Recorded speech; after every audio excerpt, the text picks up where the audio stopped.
Hey guys, welcome back to my channel. I hope you guys are all doing good. I hope you're all doing well. I hope you guys are staying safe and coming to terms with whatever this lockdown has turned itself into, because girl, I don't even know anymore.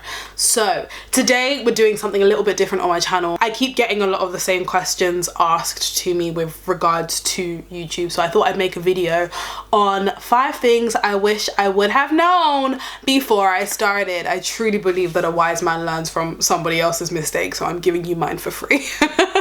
Before we get into that though, don't forget to subscribe and hit the bell button so that you know when I upload new videos, and don't forget to follow me on Instagram. That'll be up here and down here.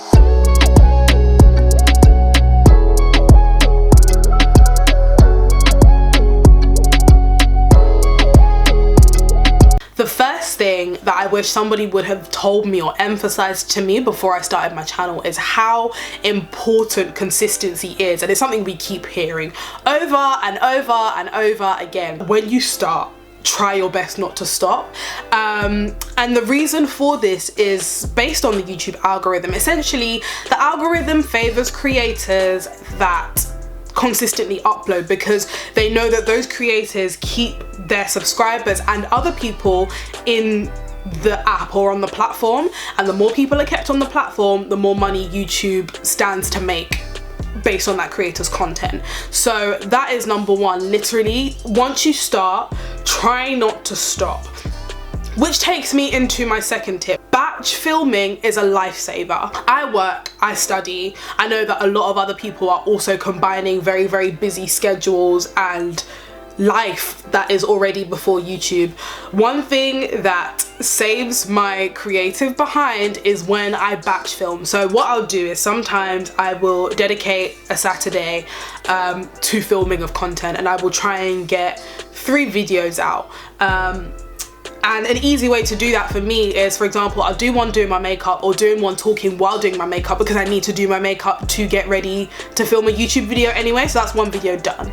I'll do another video talking about something that I wanted to talk about, and then I'll film another video, change outfit, maybe change hairstyle, and you're good to go. And let's say you're uploading once a week, for example, that's 3 weeks worth of content sorted and done, and it still leaves room for spontaneity. You do have your pre-filmed videos, but you also, if at the spur of a moment you suddenly have a bright idea for a video concept, you can literally, if you have the time, sit down, get ready to film it, and go.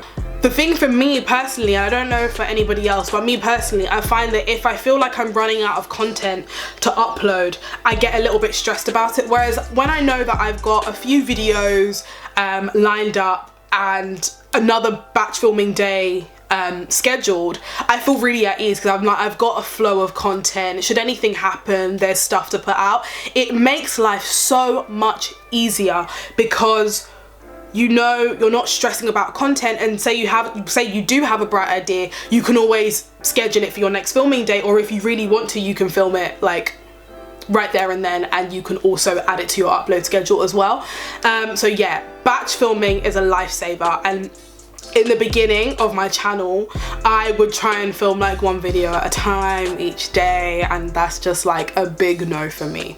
That does not work for me, especially because right now one of my goals is to increase my upload schedule, my upload frequency. The third thing that I wish I would have known is that you genuinely do not need all of the expensive equipment to get started. Now, if you guys have watched my video on procrastination, you guys will know one of the things that I really am an advocate for is starting with what you have.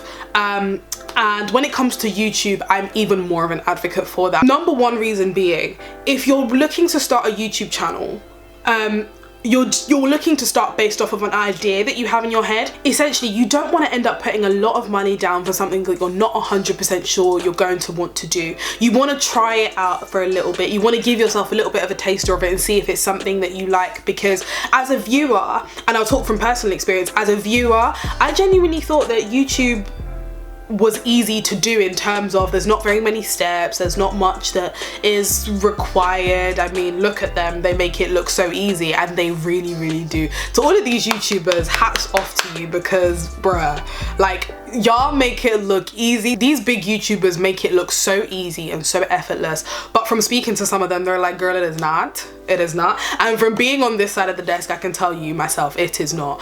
And so you want to make sure that it's something that you're gonna enjoy and want to continue to do. And to be fair, like, some of our faves still use an iPhone to film their footage, and you wouldn't be able to tell unless they told you. Do you know what I mean? It is 2020, to be honest, and I would imagine that a lot of people watching this or looking to start a channel would have a phone with a good quality back camera that records in 1080p. And you're good to go if you've got that. And if you like, you can Google the specs of your phone just to make sure and things like that. One thing I would recommend getting is a ring light. And the reason I say that is because if you're in the UK, you may not be getting consistent daylight. And I know that the lighting here, where it comes to daylight, cuts in and out. And if you work a lot during the day, for example, another job, it is hard to then get good lighting when you then want to film at night, although you can use weekends as well. So there are ways around all of the equipment stuff, but just essentially make sure you like it, make sure you're going to enjoy it before you put £1,000 down on a camera. Do you know what I mean? I will link I'll link my equipment in the description box, just so that if you do want to purchase equipment, you do have some sort of guidance as to what I use. But do not feel pressure to purchase all of it just to start your YouTube channel. You can always purchase it later on down the line. I didn't purchase my camera and the microphone until I was a few months down the line, and then I said, okay, I have the money for it now and I want to do it. So yes, don't feel pressure to purchase all of the big expensive stuff. You can always do that later. The fourth thing I wish someone would have told me before I started my channel is to allow my personality to show through when I'm filming videos. I feel like in the beginning I didn't really do that very well. I felt, looking back on my old content, I know the sort of person that I was in 2017 when I started, and looking at my videos, I don't feel that it fully reflected. Obviously, it goes without saying that everybody is multifaceted and we have our serious moments and our not serious moments, but just ensure that you're you. I think it's so important to ensure that you're you when you're on here. If you're loud and bubbly, mate, bubble it up and be loud. Do you know what I mean? Like, if you're an introvert, let it show through. If you like to make jokes, like, do you know what I mean? For as long as those jokes aren't harmful, please feel free to make it. It is YouTube. Do you know what I mean? It is your space to sort of express yourself. Viewers can spot inauthenticity from a mile away. If you're normally quite a loud person, you're trying to be really, really demure, like, it's not, it translates and it shows. At the same time, if you're normally quite a quiet person and you're suddenly trying to be really, really, really loud and whatnot, it also shows. At the end of the day, you want people to identify with your content for you. And I feel like when I was talking about more serious stuff, like way back when, I was trying to be like super serious, and it's just like, that is not who I am. So it's just like, girl, you better have fun on here. The fifth thing that I wish somebody would have told me is that YouTube, first and foremost, is a search engine owned by the biggest search engine, and this more so pertains to growth. And if you guys would like me to make additional videos on this topic, I would be more than happy to. But essentially, content that typically does well is content that answers a question or meets a need. Now, that need can be a need for educational advice, for beauty stuff, for hair stuff. It could be a need for entertainment or for gossip or for tea. So whatever needs you choose to meet, just make sure that you're sort of thinking of that in mind. And there are tips in terms of search engine optimization on the platform that I can also share as well. So yes, remember that YouTube is a search engine and people are using it oftentimes to find things and to find help with certain things. So bear that in mind, especially with your first few videos. I think someone said something that felt kind of like, it sounds really harsh, but it's very, very true.